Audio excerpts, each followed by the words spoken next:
నమస్తే BCN news కి స్వాగతం. నా పేరు నీలిమ. ముందుగా ముఖ్యాంశాలు.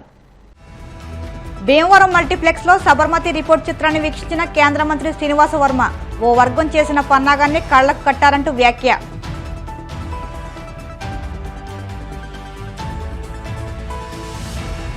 డిసెంబర్ 1న నర్సాపురంలో తెలగకాపు వన సమారాధన జయప్రదం చేయాలన్న సంఘ నాయకులు.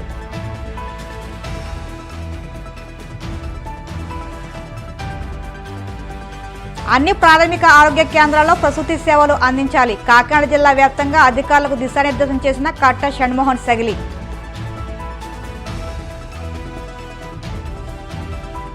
అన్నవరం సత్యనారాయణ స్వామి హుండీ ఆదాయం లెక్కింపు 1,73 లక్షల రూపాయల ఆదాయం వచ్చినట్టు దేవస్థానం అధికారులు స్పష్టం. భీమవరం మల్టీప్లెక్స్ లో తాజాగా విడుదలైన ది సబర్మతి రిపోర్ట్ చిత్రాన్ని కేంద్ర ఉక్కు భారీ పరిశ్రమల శాఖ సహాయ మంత్రి భూపతిరాజు శ్రీనివాస్ వర్మ వీక్షించారు. అనంతరం ఆయన మీడియాతో మాట్లాడుతూ గోద్రా రైల్వే స్టేషన్లో సబర్మతి ట్రైన్ను దహనం చేసిన ఘటనను కథాంశంగా తీసుకుని నిర్మించిన చిత్రాన్ని వీక్షించినట్టు తెలిపారు. ప్రముఖ దర్శకులు ధీరజ్ సర్న, రంజన్ సందేల్ ఆధ్వర్యంలో నిర్మించిన ఈ చిత్రాన్ని దేశమంతటా విడుదల చేసినట్టు తెలిపారు. 2002 ఫిబ్రవరి 27 జరిగిన సబర్మతి రైల్ దహన ఘటన భారతదేశ చరిత్రలోనే దురదృష్టకరమని అన్నారు. ఉద్దేశపూర్వకంగా అయోధ్య రామభక్తులు ప్రయాణం చేస్తున్న ఈ ట్రైన్ను ఓ వర్గానికి చెందిన వ్యక్తులు దహనం చేసినట్టు తెలిపారు. ఈ ఘటనలో సుమారు 59 మంది కరసేవకులు మృతి చెందినట్టు తెలిపారు. ఇది కావాలనే రామభక్తులపై జరిగిన దాడి అని జ్యుడిషియల్ కమిషన్లు కూడా ఇదే విషయాన్ని ధృవీకరించినట్టు తెలిపారు. అప్పట్లో గుజరాత్ ముఖ్యమంత్రిగా ఉన్న నరేంద్ర మోదీ ఎదుగుదలను నివారించాలనే ఉద్దేశంతోనే ఈ దాడి నిర్వహించారని తెలిపారు. గోద్రా ఘటన కథాంశాన్ని ఆధారంగా తీసుకుని ప్రజలకు వాస్తవాలను తెలియజెప్పాలనే ఉద్దేశంతోనే ఈ చిత్రాన్ని నిర్మించినట్టు తెలిపారు. సబర్మతి ఎక్స్ప్రెస్ ట్రైన్ను గోద్రా రైల్వే స్టేషన్లో తగలబెట్టిన సందర్భాన్ని స్టోరీగా తీసుకుని ప్రముఖ దర్శకులు రంజన్ సార్ని, చందాల్ నిర్మించినటువంటి హిందీ చిత్రం ఏదైతే ఉందో సబర్మతి స్టేషన్ ఇవాళ నవంబర్ 15వ తారీఖున దేశమంతా రిలీజ్ చేయడం జరిగింది. భారతదేశ యొక్క ప్రజాస్వామ్య చరిత్రలో అత్యంత దురదృష్టమైనటువంటి ఘటన 2002 ఫిబ్రవరి 27 జరిగినటువంటి సంఘటన. ఎవరైతే అయోధ్యలో రామభక్తులు ప్రయాణం చేస్తున్నటువంటి రైలును గోద్రా రైల్వే స్టేషన్లో ఉద్దేశపూర్వకంగా ఒక వర్గానికి చెందినటువంటి వ్యక్తులు రామభజన చేస్తున్నటువంటి కరసేవకులను కూడా చూడకుండా 2 బోగీల యొక్క తలుపులను సైతం తాళం వేసి తగలబెట్టినటువంటి సందర్భంలో 59 మంది కరసేవకులు మృతి చెందడం జరిగింది.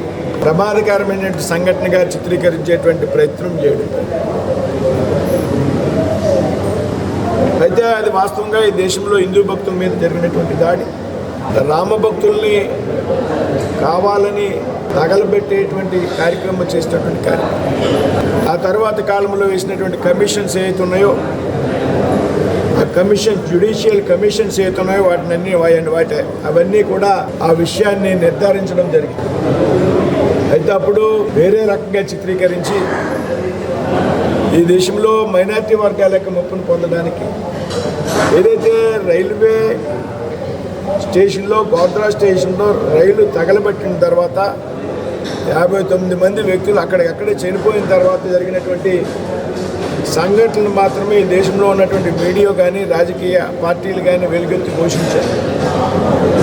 అంటే రైలు తగలబెట్టి 59 మంది కరసేవకులు రామభక్తులు రైలులో మరణించినటువంటి విషయాన్ని చిన్నది చేసి భారతదేశాన్ని ప్రపంచ దేశంలో ఒక శక్తివంతమైనటువంటి దేశంగా తీర్చిదిద్దినటువంటి వ్యక్తి అయినటువంటి నరేంద్ర మోడీపై దాడి చేసి రాబోయేటువంటి కాలంలో నరేంద్ర మోడీ అనేటువంటి నాయకుడు ఈ భారతదేశానికి అత్యంత శక్తివంతమైనటువంటి నాయకుడిగా తయారవుతున్నాడు. కాబట్టి నరేంద్ర మోడీ యొక్క ఎదుగుదలను నిరోధించాలి, నరేంద్ర మోడీ గారు గుజరాత్ ముఖ్యమంత్రిగా ఉన్నారు, వారితో రాజీనామా చేయించాలి అనేటువంటి పెద్ద ఎత్తున ఉద్యమాలు చేపట్టినటువంటి సందర్భం. ఆ సందర్భంలో ఆ తరువాత కాలంలో జ్యుడిషియల్ ఎంక్వైరీలు ఏవైతున్నాయో వాటన్నీ కూడా ఇది ఒక వర్గం యొక్క శక్తులు మాత్రమే హిందూ కరసేవకులు రామభక్తులపై ఉద్దేశపూర్వకంగా చేసినటువంటి దాడి అనేటువంటి విషయం బహిర్గతమైంది.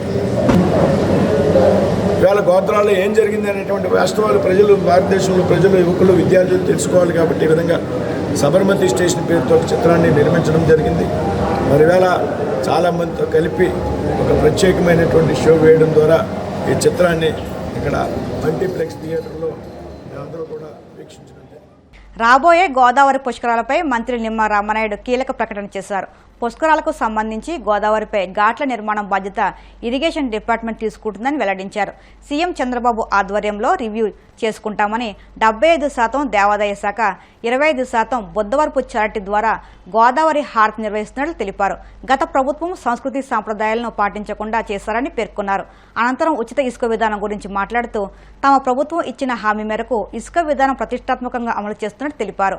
గత ప్రభుత్వం ఇసుకను లూటీ చేయడంతో గ్రీన్ ట్రిబ్యునల్ కేసుల వల్ల కొన్ని ఇబ్బందులు ఎదుర్కొంటున్నట్టు పేర్కొన్నారు. భారతదేశంలో గంగా నది తర్వాత అత్యంత పేరుగాంచినటువంటి నది మన గోదావరి నది. అందుకే దీన్ని దక్షిణ గంగా అని కూడా మనం పిలుస్తూ ఉంటాం అధ్యక్ష. ఏదైతే 12 సంవత్సరాలకు వచ్చేటువంటి ఈ గోదావరి పుష్కరాలు ఏవైతే ఉన్నాయో, మరి బృహస్పతి ఒక్కొక్క ఏడాది ఒక్కొక్క రాశిలో ఉంటూ సింహరాశిలోకి ప్రవేశించినప్పుడు ఈ 12 సంవత్సరాలకు ఒకసారి పుష్కరాలు మనకు వస్తూ ఉంటాయి అధ్యక్ష. ఏదైతే ఈ యొక్క 12 సంవత్సరాలకు వచ్చేటువంటి ఈ పుష్కరాలు మరి ఒక్క ఏడాది ఉన్నప్పటికీ అందులో మొదటి 12 రోజులు ఆది పుష్కరాలుగా, తర్వాత ఆఖరణ వచ్చేటువంటి 12 రోజులు అంత్య పుష్కరాలుగా మనం పిలుస్తూ ఉంటాం అధ్యక్ష. ఈ రకంగా ప్రతి నిత్యం కూడా వేదంలా ఘోషించేటువంటి గోదావరి నది పుష్కరాల్లో మరింత దైవత్వాన్ని పొందుతుందనే విషయాన్ని కూడా మనం చూస్తున్నాం అధ్యక్ష. అటువంటి పుష్కరాల్ని అత్యంత ఘనంగా నిర్వహించాలి, భక్తి శ్రద్ధలతో ప్రజల విశ్వాసాలకు అనుగుణంగా నిర్వహించాలనేటువంటి ఆలోచనతోటే గతంలో ముఖ్యమంత్రిగా చంద్రబాబు నాయుడు గారు ఆ రోజు 2003 సంవత్సరంలోను, అదేవిధంగా 2015 సంవత్సరంలోను కూడా ఈ యొక్క గోదావరి పుష్కరాలను అత్యంత ఘనంగా మన రాష్ట్రంలో నిర్వహించినటువంటి పరిస్థితి కూడా మీ దృష్టికి తీసుకొస్తున్నాను అధ్యక్ష. అదేవిధంగా రేపు 2027లో వచ్చేటువంటి గోదావరి పుష్కరాలకు కూడా మరి ఇప్పుడే గౌరవ సభ్యులు చెప్పినట్లుగా మరి అది ఒక్క ఇరిగేషన్ శాఖకు సంబంధించినటువంటి మాత్రమే కాకుండా, ఎందుకంటే ఇరిగేషన్ శాఖకు సంబంధించి ఏవైతే ఆ యొక్క గోదావరి నది ప్రాంతంలో వచ్చేటువంటి ఘాట్స్ ఏవైతే ఉన్నాయో అవి పంచాయతీరాజ్ నుంచి కానీ లేదా అక్కడ మున్సిపల్ అడ్మినిస్ట్రేషన్ నుంచి కానీ వచ్చేటువంటి ప్రతిపాదనలు ప్రకారం ఘాట్స్ నిర్మాణం చేయడం వరకు కూడా ఇరిగేషన్ శాఖ బాధ్యత తీసుకుంటారు అధ్యక్ష. మిగిలినటువంటి ఏవైతే ఇప్పుడు సభ్యులు చెప్పినటువంటి లా అండ్ ఆర్డర్ కానీ, అదేవిధంగా మరి drinking water, food, sanitation, mobile health clinics, traffic and control arrangements, security, electricity, cultural programmes, internal roads, ఇవన్నీ కూడా అన్ని డిపార్ట్మెంట్లు లింక్ అయి ఉంది అధ్యక్ష. ఖచ్చితంగా ఇవన్నీ కూడా గౌరవ ముఖ్యమంత్రి గారు చంద్రబాబు నాయుడు గారు ఆధ్వర్యంలో అధ్యక్షతన అన్ని డిపార్ట్మెంట్స్ తోటి కూడా ఒక రివ్యూ మీటింగ్ తీసుకుని గౌరవ సభ్యులు చెప్పినట్లుగా, ఎందుకంటే వాస్తవం అధ్యక్ష లాస్ట్ టైం కూడా 2015లో ఒక 4 నెలల ముందే ఆ ఘాట్స్ ప్రతిపాదన రావడం జరిగింది అధ్యక్ష. ఆ 3-4 నెలల్లోనే ఆ టెండర్స్ పిలిచి వర్క్స్ కంప్లీట్ చేయడానికి దాంట్లో నాణ్యత గాని ఇతరత్ర ఇబ్బందులు కూడా కొన్ని తలెత్తని మాట వాస్తవం. అంచేత అటువంటి పరిస్థితులు తలెత్తకుండా ఈసారి ఖచ్చితంగా మరి ముందుగానే ముఖ్యమంత్రి గారి సమక్షంలో ఏర్పాట్లు చేస్తామని మీ ద్వారా కూడా మరి తెలియజేసుకుంటూ, అదేవిధంగా భక్తి శ్రద్ధలతో గోదావరి పుష్కరాలు నిర్వహిస్తూ ఏదైతే గోదావరి హారతి కూడా అధ్యక్ష, ఎందుకంటే ఆ రోజు 2015 నుంచి ఈ యొక్క ప్రతి రోజు కూడా సాయంత్రం గోదావరి హారతి ఆ రోజు ఆంధ్రప్రదేశ్ ప్రభుత్వం మరి చేపట్టింది అధ్యక్ష. ఏదైతే 75% దేవాదాయ శాఖ, అదేవిధంగా 25% బుద్ధవరపు చారిటీ వాళ్ళు ఎవరైతే ఉన్నారో వాళ్ళ ద్వారా ఆ యొక్క గోదావరి హారతి నిర్వహిస్తున్నాం అధ్యక్ష. దురదృష్టం ఏంటంటే మొన్న 2021 సంవత్సరంలో ఈ ప్రభుత్వం వచ్చిన తర్వాత దానికి నిధులు విడుదల చేయకుండా కనీసం కరెంటు బిల్లులు కూడా కట్టనటువంటి పరిస్థితిలో ఆ గోదావరి హారతి నిలిచిపోయినటువంటి పరిస్థితి అధ్యక్ష. ఎందుకంటే ఏదైతే మనందరం కూడా పంచభూతాలుగా ఏదైతే గాలి, నీరు, అగ్ని, ఆకాశం, భూమి ఇవన్నీ పంచభూతాలుగా మనం కొలుస్తూ ఉంటాం అధ్యక్ష. అందులో కూడా ప్రత్యేకించి నీరు అంటే సకల జీవరాశులకి ఆధారం అధ్యక్ష. అటువంటి నీరుని మనం పూజించేటువంటి సంస్కృతి సాంప్రదాయాల మీద కూడా గత ప్రభుత్వం దాడి చేసింది అధ్యక్ష. ఈ రోజు ఈ ఎన్డీఏ ప్రభుత్వం వచ్చిన తర్వాత మళ్ళీ మొన్న గోదావరి హారతిని కూడా పునరుద్ధరించింది ఎన్విరాన్మెంట్ డిపార్ట్మెంట్ అని చెప్పేసి కూడా మీ ద్వారా తెలియజేసుకుంటున్నాను. డిసెంబర్ 1వ తేదీన ఆదివారం సీతారాంపురం లేస్ పార్క్ పక్కన కొండవీటి వారి తోటలో తెలగ కాపు వన సంరక్షణ కార్యక్రమాన్ని జయప్రదం చేయాలని నర్సాపురం తెలగ కాపు వన సంరక్షణ కమిటీ తెలిపింది. పశ్చిమ గోదావరి జిల్లా నర్సాపురంలో కమిటీ నాయకులు మీడియాతో మాట్లాడుతూ తెలగ కాపు వన సంరక్షణకు కాపు సోదరులు కుటుంబ సమేతంగా వచ్చి జయప్రదం చేయాలని కోరారు. నూతనంగా కాపు కార్పొరేషన్ చైర్మన్గా ఎన్నికైన కొత్తపల్లి సుబ్బారాయుడు, ఎన్ఆర్ఐ కోవాలి ఎత్తిరాజ రామ్మోహన్ నాయుడు ముఖ్య అతిథులుగా హాజరు కానున్నట్లు నాయకులు తెలిపారు. కాపు సోదరులంతా కుటుంబ సమేతంగా వచ్చి ఈ కార్యక్రమాన్ని జయప్రదం చేయాలని కోరారు. ఈ కార్యక్రమంలో కాపు నాయకులు చినిమిలి సత్యనారాయణ, జీవీకే రామారావు, కోటిపల్లి సురేష్, కోటిపల్లి వెంకటేశ్వరరావు, డాక్టర్ సిరినిడి రాజ్యలక్ష్మి, చిట్టూరి రామకృష్ణ, దాసరి శ్రీనివాస్ తదితరులు పాల్గొన్నారు. నియోజకవర్గం తరఫున తెలగ కాపు సకుటుంబ కార్తీక వన సమారాధన మీ అందరం కూడా నియోజకవర్గం తరఫున అందరినీ కూడా సకుటుంబ సపరివార సమేతంగా ఆహ్వానిస్తున్నాము. మేము ఈ కార్యక్రమానికి డిసెంబర్ 1న ఈ కార్యక్రమాన్ని నిర్వహిస్తున్నాము. ఈ కార్యక్రమంలో మహిళలందరూ కూడా ప్రతి ఒక్కళ్ళు కూడా వాళ్ళ పిల్లలతో సహా ఈ కార్యక్రమంలో పార్టిసిపేట్ చేయాల్సిందిగా కోరుతున్నాము. ప్రతి సంవత్సరం ఉన్నట్టే మహిళలందరికీ కూడా హౌసీ కానీ రకరకాల గేమ్స్, ఇన్నోవేటివ్ గేమ్స్ అంటే మామూలుగా ఆడే గేమ్స్ కాదు, ఇన్నోవేటివ్ గేమ్స్ ఉంటాయి. అదేవిధంగా లక్కీ డీక్ ఉంటుంది. లేడీస్కి ఏమైనా ఫ్యాషన్ ప్యారెడ్ కానీ అట్లాంటి డ్యాన్స్ ప్రోగ్రామ్స్. ఎందుకంటే కాపు మహిళలందరూ అంతకుముందు బయటకు వచ్చేవాళ్ళు కాదు.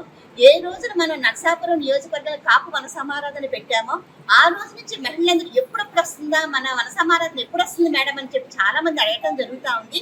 అందరూ కూడా ఈ రోజున బయటకు వస్తున్నారు, వాళ్ళ స్కిల్స్ బయటకు చూపిస్తున్నారు.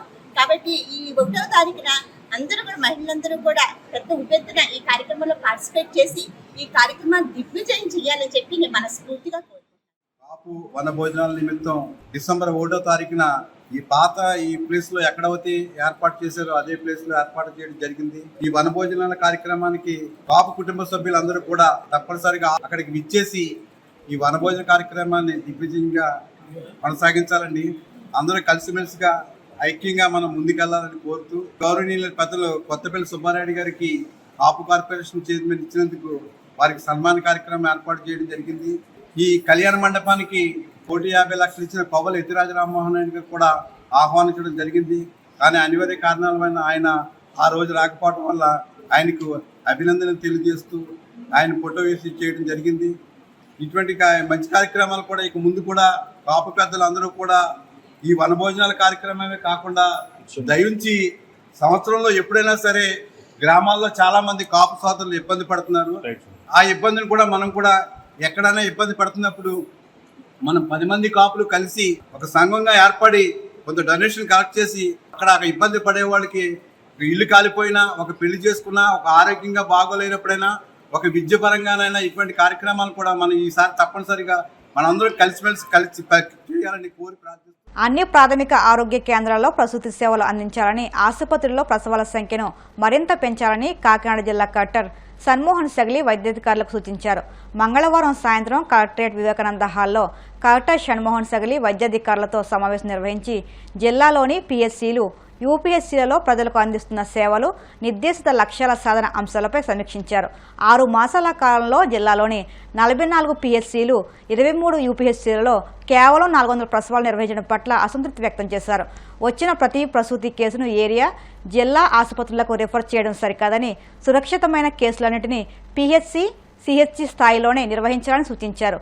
పిహెచ్సి వైద్యాధికారులు తమ కేంద్ర పరిధిలోని పాఠశాలలు, కళాశాలల్లో చదువుతున్న యుక్త వయసు బాలికల్లో రక్తహీనతను గుర్తించి నివారణకు చర్యలు చేపట్టాలని అన్నారు.